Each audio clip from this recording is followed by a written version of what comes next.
Les effets secondaires, ils sont importants. Ils vont tous se retrouver stériles. Moi, j'ai eu des patients qui m'ont annoncé, après leur intervention, quelques années plus tard, qu'ils m'ont envoyé un faire-part de naissance. Voilà. Parce que je leur avais dit, écoutez, mettez du sperme en banque, on ne sait pas comment ça va se passer plus tard. Et puis après, bon, moi je savais qu'il y aurait des fuites urinaires, des choses comme ça. Donc bon, moi je savais que j'allais avoir à passer des moments pas agréables, quoi, des trucs qui compliquent l'existence et qui la rendent un peu déplaisante, quoi. Au niveau incontinence, ça a été l'excellente surprise, c'est 0. Je veux dire, dès qu'on m'a enlevé la sonde, j'étais nickel là-dessus, j'ai pas eu un souci. Je dis pas que il y a une réadaptation tout de même, hein. C'est vrai que quand on a envie d'aller aux toilettes, on y va vite parce qu'on a peur on a peur malgré tout de relâcher quand on tousse ou quand on éternue ou n'importe quoi. C'est vrai que ça peut arriver. Mais la nuit, dans la journée, je n'étais absolument pas incontinent. Moi, j'ai eu des fuites urinaires, on va dire, pendant une petite quinzaine de jours après l'opération. Et après, j'ai tout supprimé, toutes les protections et tout, et je n'ai plus jamais eu de fuite urinaire. Ça rentre dans l'ordre, petit à petit, ça se met, le plus souvent, tout ça va bien s'arranger, mais c'est parfois long, ça influe sur leur humeur, sur leur vie professionnelle, sur leur vie sociale, puis ça va finir par, la très grande majorité des cas, ça va bien sûr finir par se régler. Moi en fait, c'est quand je marche que ça provoque des fuites, quoi. Quand je suis assis, quand je suis à mon bureau, ou je reste assis quelque part, ça va. J'ai été opéré il y a seulement 2 mois et 1 semaine, donc je ne peux pas dire que je m'impatiente. Le problème, c'est juste de savoir dans combien de temps tout ça va se normaliser. J'espère le plus vite possible, c'est tout. On peut nous adapter la technique opératoire pour essayer de minimiser au maximum les risques liés à la chirurgie, qui sont les troubles de l'érection et l'incontinence. Donc plus on va être près de la prostate, plus on va préserver ces bandelettes neurovasculaires et donc moins on aura d'effets délétères sur la sexualité et la continence.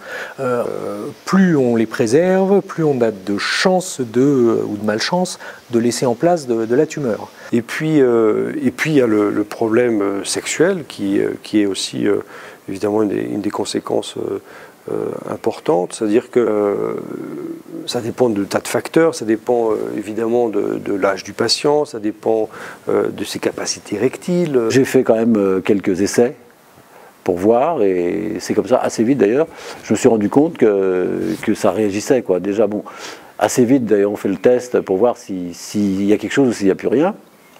Et quand on se rend compte qu'il y a quelque chose, bon, on se dit, bon, ça va s'arranger. Donc pour l'instant j'en suis dans cet état-là. Ça progresse un petit peu, et donc j'ai la sensation que je vais récupérer. C'était pas une érection à 100% comme on a avant l'opération, mais je sais qu'à moi on m'a prescrit des médicaments, et puis ça se passe très bien. Il m'avait dit que, comme la tumeur était assez bien localisée, il n'a pas coupé trop de terminaisons nerveuses, donc il a laissé des possibilités que ça reprenne du poil de la bête, si on peut dire, quoi. Puis ça dépend aussi surtout de leur maladie, hein. Il y a des fois, simplement, on ne peut pas préserver la fonction érectile parce que ça se ferait au prix qu'on laisserait des cellules cancéreuses et que donc les choses repartiraient. Donc il y a des gens à qui on dit d'emblée, écoutez, vous serez impuissant. Et donc il va falloir mettre en place des structures, des consultations de soutien, et puis leur apprendre éventuellement à avoir une autre sexualité.